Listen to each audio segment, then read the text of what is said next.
Good morning, students. You all welcome in Asian College of Science, Commerce and Art. And today we are going to see the subject of Business Demography, FY, BBA and BBA IB. We are meet in after a long time because some workload I have not take my new lectures. I have just repeated to last videos. So today I am going to continue with the third unit. Okay, if you have remind that, then in the last lecture I have started third unit, that is the population as a resource. The topic was population as a resource, and that I have started in the last lecture. First content also I have completed. The first content is resources. Number of points are given there. Such points are, I'm going to repeat again.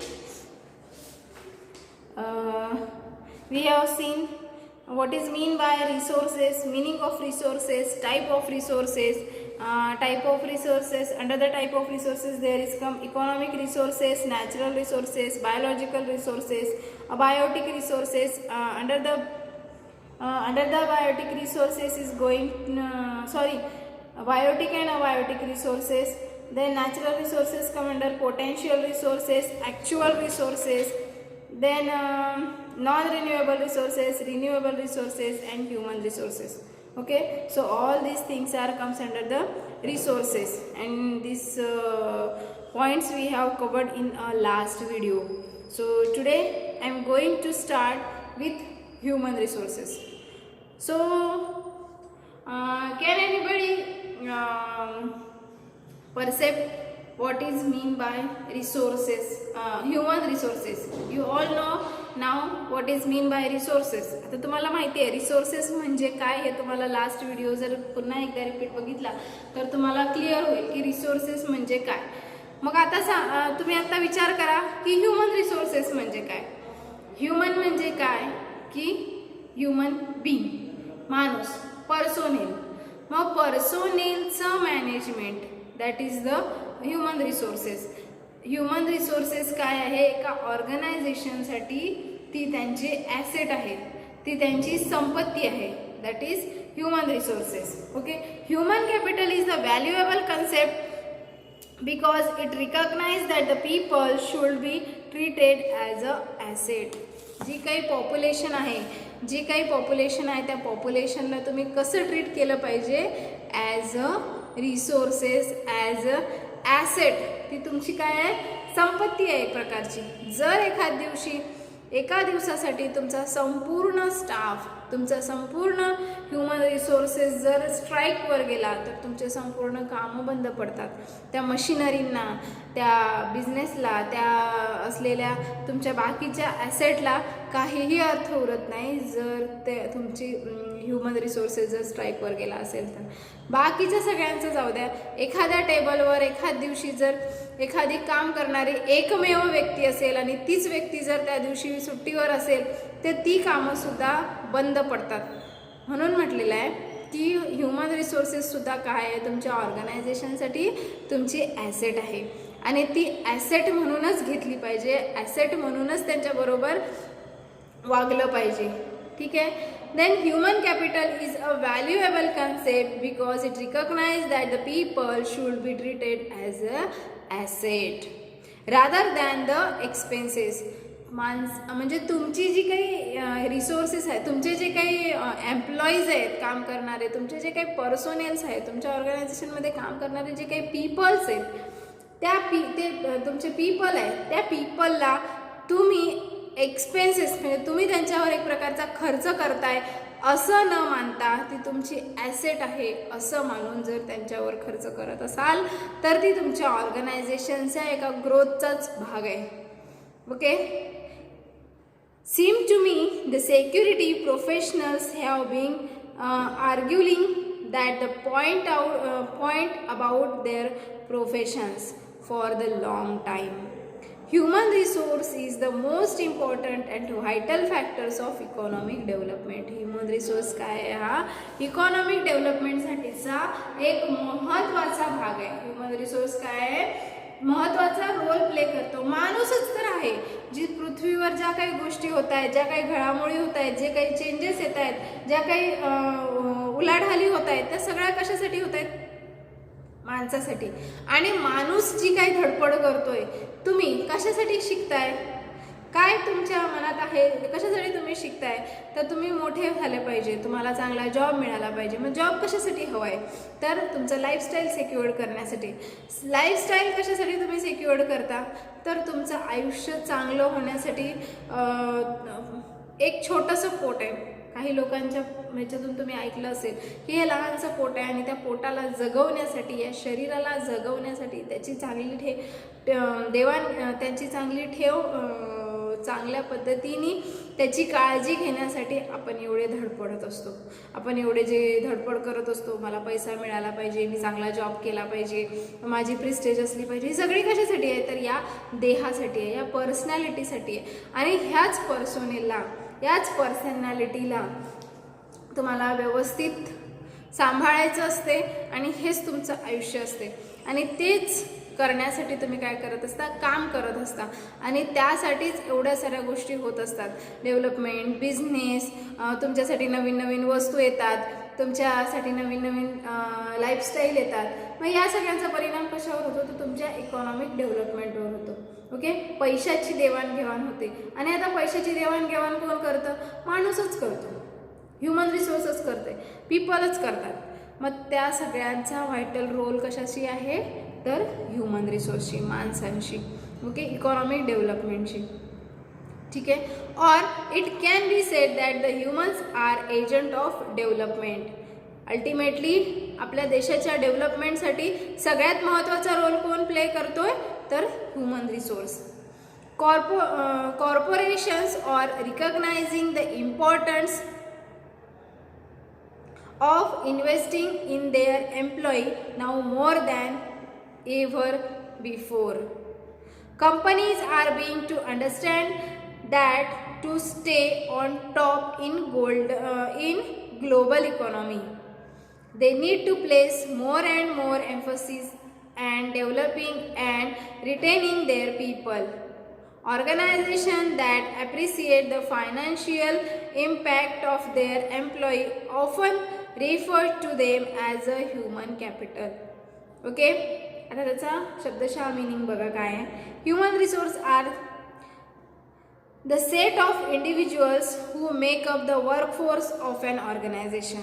Human resource काय आहे human resource are the set of individuals एका individual पर्सनचा एका individual पर्सनॅलिटीचा setup आहे. Human resource are the set of individuals who make up the workforce of an organization, business sectors or an economy. Human capital is sometimes used synonymously with the human resource आणि त्यालाच कधी कधी synonym आहे human resource. Although human capital typically refers to more narrow view. Human रिसोर्सचा एक ब्रायडल view सुद्धा आहे, नॅरो व्ह्यूज सुद्धा आहेत ह्युमन रिसोर्सचे, ते सुद्धा आपल्याला इथे बघायचे. The knowledge individuals embody and can contribute to an labor or simply people. The professional displaying the business functions that oversees an organization's human resources is called human resource management. Employees and managing employees' benefits are made the verbal that fact peoples are an organization's most important resources. Peoples are assets that must be hired, satisfied, developed and retained. This term used the scarcity by the individuals in the line organizations because it relegates humans to some category as beneficial and material resources. Human resources will be replied by more people and organization friendly terms in the future. Okay, आता एक definition बघूयात. Williams R Tracy नावाच्या व्यक्तीने एक definition दिलेली आहे. ती definition आपल्याला बघायची आहे. The people that staff and operate an organization as a contrast with the financial and material resources of an organization. Okay, material resources of an organization, the organizational functions that deal with people. तर the people that एक definition आपण बघतोय. Williams R Tracy नावाच्या व्यक्तीने एक definition दिलेली आहे. तर काय डेफिनेशन दिली आहे त्यांनी बघा. The peoples that staff and operate and organization. People, ऑर्गनायझेशनमध्ये काम करणारा स्टाफ, ऑर्गनायझेशनमधले पीपल्स, ऑर्गनायझेशनमधला ह्युमन पर्सोनेल, हे काय आहे की त्या ऑर्गनायझेशनला ऑपरेट करत असतात. त्या ऑर्गनायझेशनमध्ये ज्या काही मशिनरीज आहे, जे काही टास्क आहे, ते सगळं ऑपरेट करण्याचं काम कोण करतं, तर ह्युमन रिसोर्स करतो. आता आपण म्हणतो की कामं खूप कमी झालेली आहे, मशिनरी खूप कामं करतात, पण त्या मशिनरी ऑपरेट करायला सुद्धा पर्सोनेल लागतोच आहे की. तर त्या पर्सोनेलला काय म्हटलं जाते, ऑर्गनायझेशनची ॲसेट म्हटलं जाते. As concern with the financial and material resources of an organization. जसं की तुमच्या ऑर्गनायझेशनची ही तुमची फायनान्शियल रिसोर्सेस आहे. तुमच्या ऑर्गनायझेशनमधलं तुमचं मटेरियल ही तुमचं रिसोर्सेस आहे. त्याचप्रमाणे तुमच्या ऑर्गनायझेशनमधले पर्सोनेल जे आहे, ज्या तुमच्या ऑर्गनायझेशनमध्ये काम करणारे तुमचे एम्प्लॉईज जे आहे, तुमच्या ऑर्गनायझेशनमधली काम करणारी तुमची जी काही लोकं आहेत, ती सुद्धा तुमची ॲसेट आहे. The organizational functions that deals with the people. ऑर्गनायझेशनमधले फंक्शन, ऑर्गनायझेशनमधले सगळे कार्य हे कोणासोबत डील करतात, तुमच्या पर्सोनेल बरोबर डील करतात. म्हणजेच काय, ऑर्गनायझेशन काय आहे, ह्युमन रिसोर्स काय आहे, तुमच्या ऑर्गनायझेशनची एक ॲसेट आहे, रिसोर्स आहे तो तुमचा. दुसरी एक व्यक्ती आहे अकॉर्डिंग टू कोलेमन नावाच्या व्यक्तीने सुद्धा एक डेफिनेशन दिलेली आहे. त्यांनी काय डेफिनेशन दिली आहे बघूयात. The process of determining the man power requirements and means for meeting those the requirements in order to carry and integrated plan at organization. Okay, the process of determining man power. म्हणजे man पॉवरला काम करण्यासाठी जी काही process होती, ज्या काही गोष्टी required आहेत, त्या सगळ्या म्हणजे काय, तुमचं ह्युमन रिसोर्स आहे. म्हणजे आता काय म्हणणार तुम्ही, ह्युमन रिसोर्स म्हणजे काय की ऑर्गनायझेशनमध्ये काम करायला जर तुम्ही एखादा माणूस आणला आणि त्याला काहीच येत नाही, त्याला काही नॉलेजच नाही आहे, ज्या एखादी मशिनरी आहे ती मशिनरी ऑपरेट करण्यासाठी तुम्ही जर त्या माणसाला अपॉइंट करत असाल आणि त्या माणसाला जर त्या मशीनमधलं काहीच माहीत नाही, that is not the human resource. तो नाही आहे तुमचा ह्युमन रिसोर्स. तो एक फक्त एम्प्लॉई आहे किंवा एक फक्त तो ह्युमन आहे. तो तुमच्या ऑर्गनायझेशनसाठी रिसोर्स होऊ शकत नाही. तुमच्या ऑर्गनायझेशनमध्ये काम करणारा जो तुमचा प्यून आहे, त्या प्यूनला जर तुम्ही म्हटलं की ही मशीन ऑपरेट कर, एका कम्प्युटरवर काम कर, आणि त्याला कम्प्युटरचा सी पण माहीत नाही, तर that is not the resource for that task. His task is going to work as a peon. He is the resource. पिऊन सुद्धा हा तुमचा रिसोर्सच आहे, ह्युमन रिसोर्सच आहे. पण तो कधी तुमचा रिसोर्स आहे, जर तो त्याचं काम करत असेल, त्याच्या कामामध्ये तो तुमच्या ऑर्गनायझेशनसाठी रिसोर्स आहे. बट मशीन ऑपरेटिंगसाठी ऑपरेटिंग येणाराच व्यक्ती लागतो आणि त्याच्याकडे असलेलं जे नॉलेज आहे, त्याच्याकडे असलेल्या ज्या ॲबिलिटीज आहे, त्याच्याकडे असलेलं जे क्वालिफिकेशन आहे, that is the resource. Human म्हणजे काय, एक पर्सनॅलिटी आहे आणि त्या पर्सनॅलिटीकडे असलेलं knowledge, that is the resource for your organization. The comes together with the human and resource, that is the human resource, and human resource is the asset for your organization. Okay, तर हे काय म्हणतात, कोलेमन की फक्त व्यक्ती, फक्त personnel, फक्त people's हे तुमच्या ऑर्गनायझेशनचं रिसोर्स नाही, तर हे तुमच्या ऑर्गनायझेशनचे ॲसेट नाही, तर त्या व्यक्तीकडे असलेलं नॉलेज, त्या व्यक्तीकडे असलेली काम करण्याची ॲबिलिटी, त्या व्यक्तीचं qualification, that is the resource for your organization. And the people and resource come together and being human resource, and human resource is an asset for your organization. Okay, next is Stanner. Second option is going to Stanner. HR is the strategy for acquisition. HR is a strategy for acquisition, utilization, improvement and prevention of an enterprise human resource. हे काय आहे? Strategy आहे. HR म्हणजे काय? एक प्रकारची strategy आहे. कशा पद्धतीने काम करायचं, कशा पद्धतीने समोरच्याला ॲक्वायर्ड करायचं, कशा पद्धतीने समोरच्याला आपली वस्तू विकण्यासाठी, खरेदी करण्यासाठी प्रवृत्त करायचं, किंवा कशा पद्धतीने युटिलायझेशन करायचं, आपल्याकडे असलेल्या नॉलेजचं युटिलायझेशन कशा पद्धतीने करायचं, ऑर्गनायझेशनला काय रिक्वायर्ड आहे हे समजून घ्यायचं आणि त्यानुसार त्यावर ॲक्ट करायचं, प्रिझर्वेशन करायचं, की एंटरप्राइज ह्या सगळ्या गोष्टी कशाशी डील करतात? ह्युमन रिसोर्स बरोबर डील करतात. Okay, it relates to establishing job satisfaction or the quantitative requirement of job determining the number of personnel required and developing resources of manpower. This is all three definition is given here for the human resource. I think you all understood what is mean by human resource. Okay, human resource म्हणजे काय असं जर कोणी तुम्हाला विचारलं तर तुम्हाला त्या प्रश्नाचं उत्तर देता आलं पाहिजे. ओके, ज्या वेळेला मी शिकवते त्यावेळेला थोडे थोडे पॉईंट्स काढून ठेवत चला. इन शॉर्ट, जर तुम्हाला एक जरी प्रश्न कोणी विचारला तर त्याचं उत्तर तुम्हाला देता आलं पाहिजे. एक सोपा शब्द आहे. तुम्ही BBA करताय, बॅचलर ऑफ बिझनेस ॲडमिनिस्ट्रेशन, आणि BBAच्या विद्यार्थ्याला जर बिझनेस म्हणजे काय या प्रश्नाचं उत्तर देता येत नसेल तर that is not the quality to being a BBA or that is not the quality to doing a BBA. Okay, तुमच्यामध्ये ती क्वालिटीज नाही आहे तुम्हाला BBA करण्याची किंवा तुम्हाला ते समजून घेण्याची. जर तुम्हाला बिझनेस म्हणजे काय या प्रश्नाचं उत्तर जर देता येत नसेल, त्या दिवशी झालेल्या वर्कशॉपमध्ये सॅटर्डेला एक वर्कशॉप झालं आपलं. The date was I think 9th of January.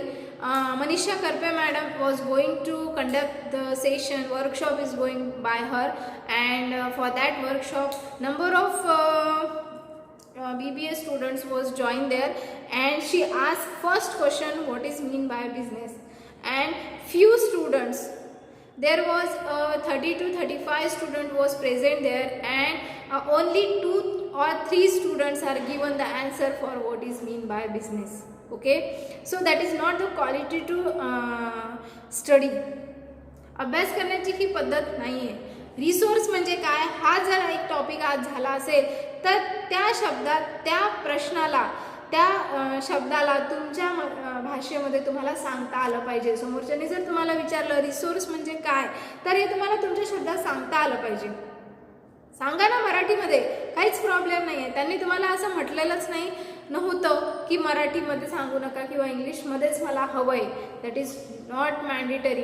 पण ते कन्सेप्ट क्लिअर होणं हे गरजेचे आहे. हे जर कन्सेप्ट, या शब्दाचे अर्थ जर तुमचे आजच्या आज क्लिअर होत नसेल तर ते पेंडिंग राहून असे नंबर ऑफ शब्द वाढतील आणि नंतर मग तुम्हाला एकदम त्या सगळ्या गोष्टी जाणून घेण्यासाठी फार मेहनत घ्यावी लागेल. सो रिसोर्स म्हणजे काय, ह्युमन रिसोर्स म्हणजे काय, अर्बनायझेशन म्हणजे काय, पॉप्युलेशन म्हणजे काय, किंवा बिझनेस म्हणजे काय, बॅचलर ऑफ बिझनेस ॲडमिनिस्ट्रेशन, मग ॲडमिनिस्ट्रेशन म्हणजे काय, बॅचलर म्हणजे काय, हे एका शब्दाचा स्वतःलाच प्रश्न विचारत चला की जर मला विचारलं कोणीतरी बॅचलर म्हणजे काय तर तुम्ही या शब्दाचं काय उत्तर देणार. ॲडमिनिस्ट्रेशन म्हणजे काय असं जर तुम्हाला कोणी विचारलं तर तुम्ही त्याचं काय उत्तर देणार.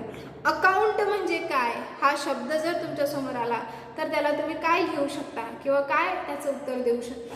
ह्या गोष्टी स्वतः स्वतःला असे प्रश्न विचारले गेले पाहिजे आणि त्यावर आपण स्वतःच त्याचे सबऑर्डिनेटरी आन्सर तयार ठेवले पाहिजे.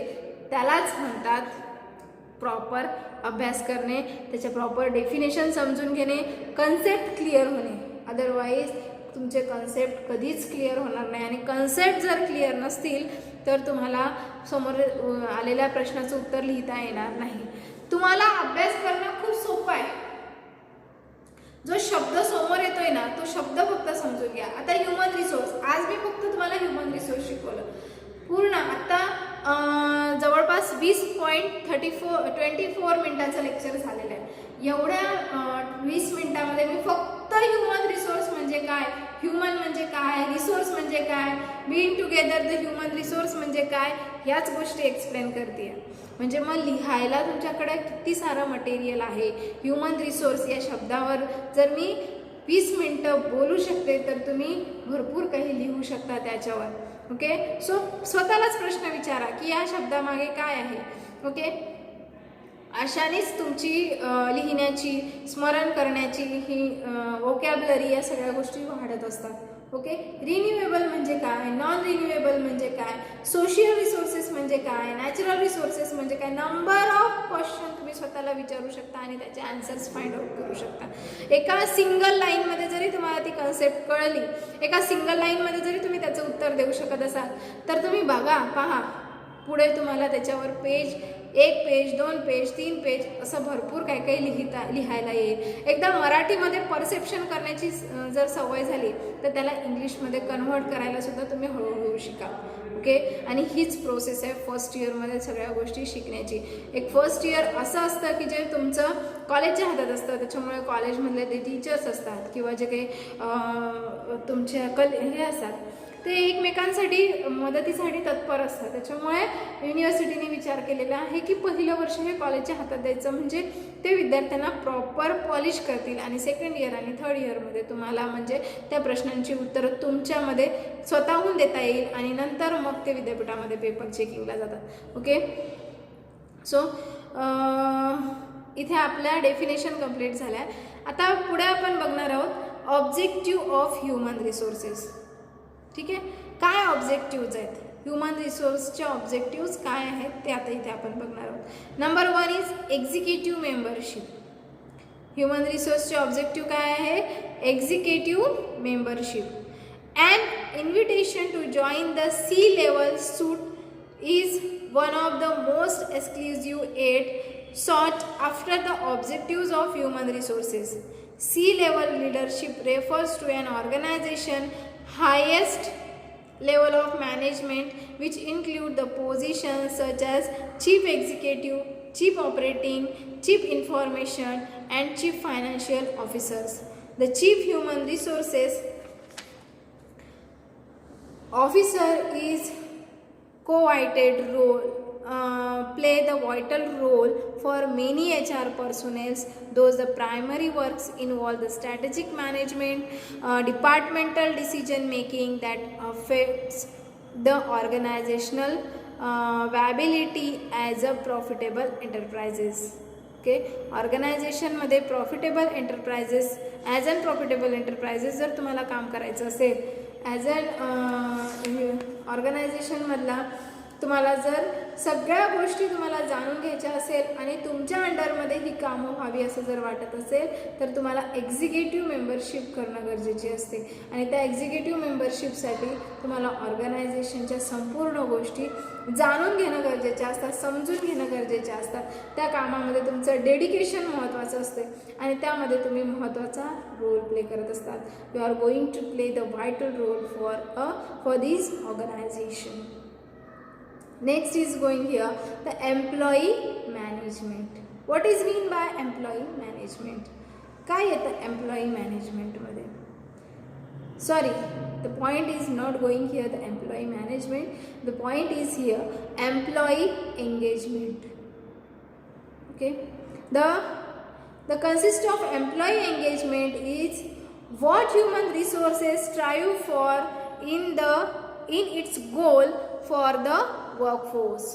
Okay, strive for workforce, creating a work environment that employees are enthusiastic human resource progress toward this objective through the strategic planning. Such planning improve the likelihood of creating a right match between employee skills and job assignment, as well as coordinating the promotional opportunities and workforce capability.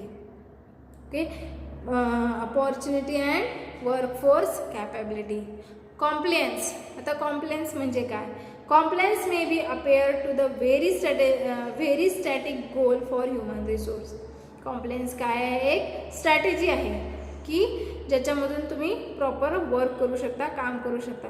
However, aligning the company policy with the federal and state employment law ensures that the workplace is a safe environment that has all the necessary support for productive relationships. Human resource achieve this goal through the regular employment, file audits to assess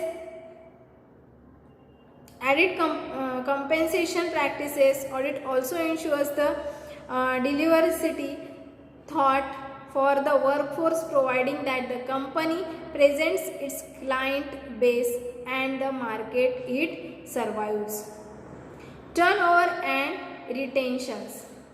Ask many human resources leaders that great challenges and many says keeping the employment happy. असे organisation असतात की ते काय विचार करत असतात की आपल्या ऑर्गनायझेशनमधले जे काही रिसोर्सेस आहेत, आपल्या ऑर्गनायझेशनमध्ये काम करणारे जे काही ह्युमन रिसोर्स आहेत, आपल्या ऑर्गनायझेशनमध्ये काम करणारे जे काही पर्सोनेल आहेत, त्यांना काय ठेवलं पाहिजे? आपण ऑलवेज हॅपी ठेवलं पाहिजे. Keep them happy. Okay, HR can measures this quantitatively with the respect to turnover and retentions. Human resource goals concerning toward the relations are marked respectively by the word resource and increased. Attracting qualified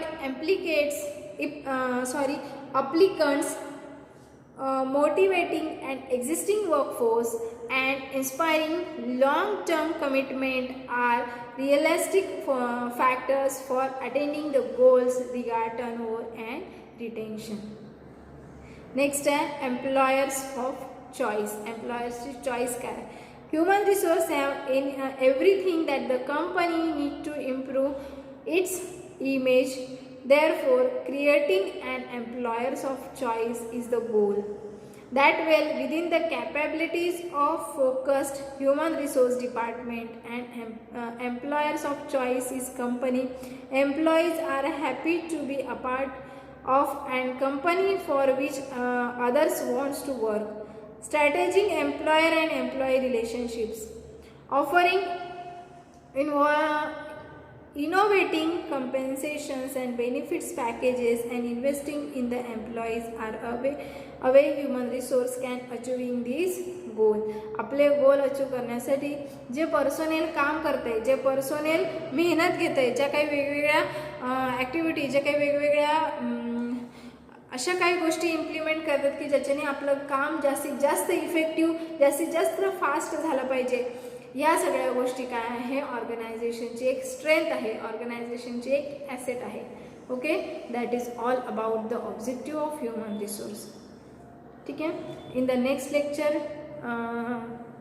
we will seen the importance of human resource.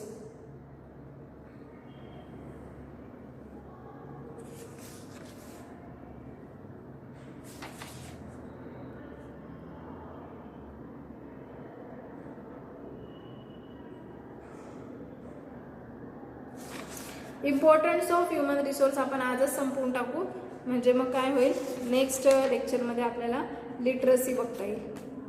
ठीक आहे. तर बघा human रिसोर्सचे importance काय आहे. आता मी तुम्हाला जसं की सांगितलेलं आहे ह्युमन रिसोर्स म्हणजे काय, त्याच्यावरून तुम्ही पण लिहू शकता की काय इम्पॉर्टन्स असणार आहे ह्युमन रिसोर्सची, काय गरज काय आहे ऑर्गनायझेशनला ह्युमन रिसोर्सची, आणि ह्युमन रिसोर्स काय काम करतं ऑर्गनायझेशनसाठी. या दृष्टीने जरी तुम्ही विचार केला तरी तुम्ही ऑटोमॅटिकली ह्युमन रिसोर्सचे इम्पॉर्टन्स लिहू शकता. मी जस्ट काही पॉईंट वाचते. नंबर 1 आहे crucial input for the development of technologies. पहिला पॉईंट काय आहे? Crucial input for the development of technology. Important.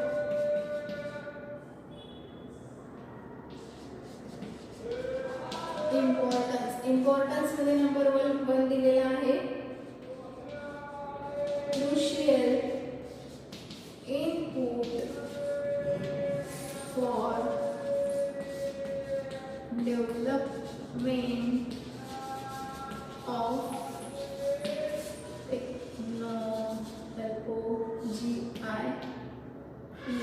Technologies. दुसरा आहे increase,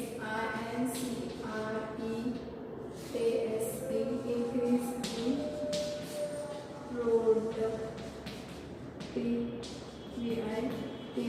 productivity. तीसरा आहे broad, scope in management.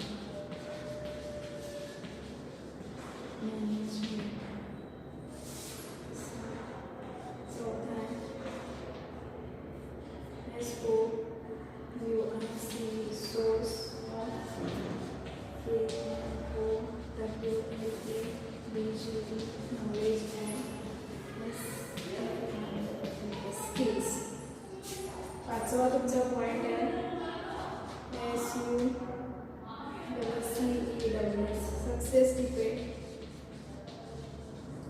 success depends on HR. HR means human resource. And 6 is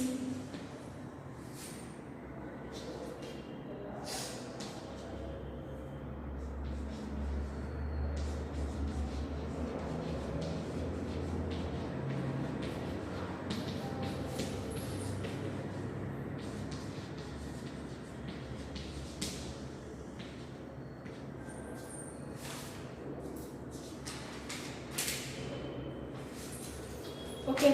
तर हे 6 काय आहे तुमचे ह्युमन रिसोर्सचे इम्पॉर्टन्स आहेत. महत्त्वाचं वाटतं ह्युमन रिसोर्स आपल्याला कशासाठी महत्त्वाचं वाटतंय ते दिलेलं. The crucial input for the development of technology. Human रिसोर्सकडून काय मिळतं? क्रुशियल इनपुट्स मिळतात आणि ऑर्गनायझेशनची तसंच टेक्नॉलॉजीजची डेव्हलपमेंट होती. नुसत्याच ऑर्गनायझेशनमध्ये मशिनरी असणं, नवीन नवीन टेक्नॉलॉजीच्या मशिनरी असणं, नवीन नवीन रिसोर्सेस असणं एवढ्याने तुमचं काम होत नाही. त्यामुळे फक्त तेवढंच जर तुमच्याकडे असेल तर त्यामुळे तुमचं काम होतंय असं नाही. तर त्याच्यासाठी तुम्हाला काय करावं लागतं? ऑर्गनायझेशनमध्ये एम्प्लॉईजसुद्धा ठेवावे लागते, ह्युमन रिसोर्ससुद्धा ठेवावे लागते आणि तेच ह्युमन रिसोर्स काय करतात? त्या टेक्नॉलॉजीजला ऑपरेट करतात. त्यामुळे ऑर्गनायझेशनची डेव्हलपमेंट होते, टेक्नॉलॉजीची डेव्हलपमेंट होते. इव्हन टेक्नॉलॉजी तयार करणारा सुद्धा काय आहे? एक माणूस आहे. जो सायंटिस्ट आहे तो सुद्धा काय आहे? एक माणूस आहे. त्याच्यामुळे human resource is the play vital role in all the development of country, organization, state and your family also.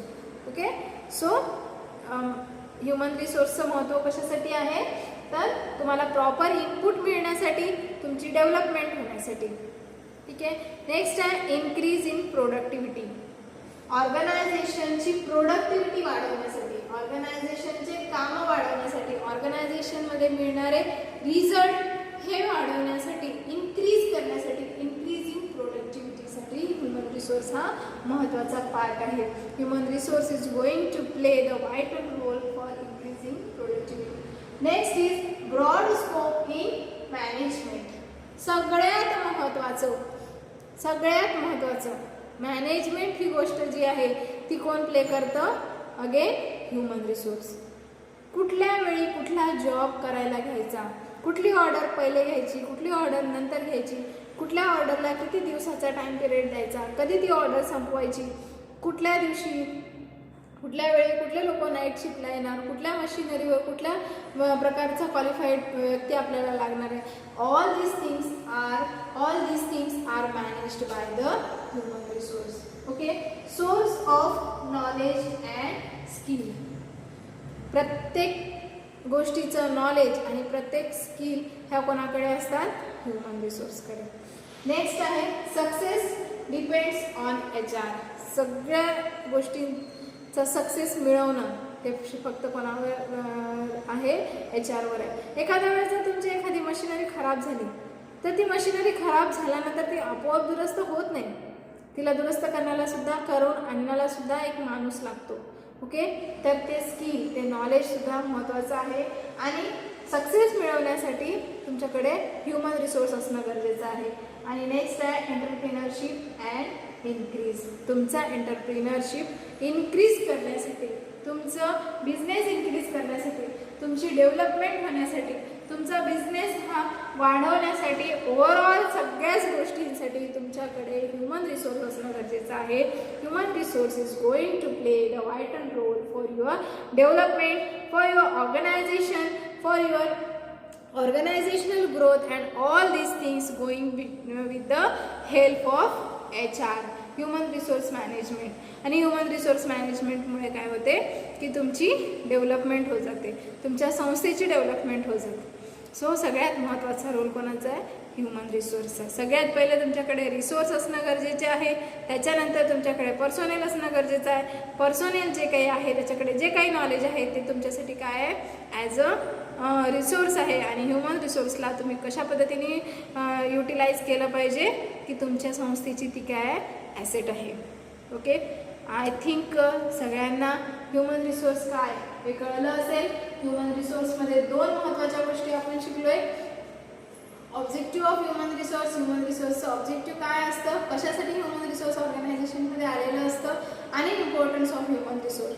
जर तुम्हाला इम्पॉर्टन्स अँड ऑब्जेक्टिव्ह हा क्वेश्चन विचारला असेल तर तुम्ही आधी मी ऑब्जेक्टिव्हमधले घेतलेले पॉईंट आणि इम्पॉर्टन्समधले घेतलेले पॉईंट दोन्ही पॉईंट मिक्स करून जरी लिहिलं तरी तुम्हाला राईट आन्सर मिळणार आहे. If suppose you are asking only for the importance आणि तुम्ही दोन्ही लिहिलं, ऑब्जेक्टिव्ह लिहिलं आणि इम्पॉर्टन्सही लिहिले, तरी सुद्धा तुम्हाला राईट आन्सर मिळणार आहे, चांगले मार्क्स मिळणार आहे.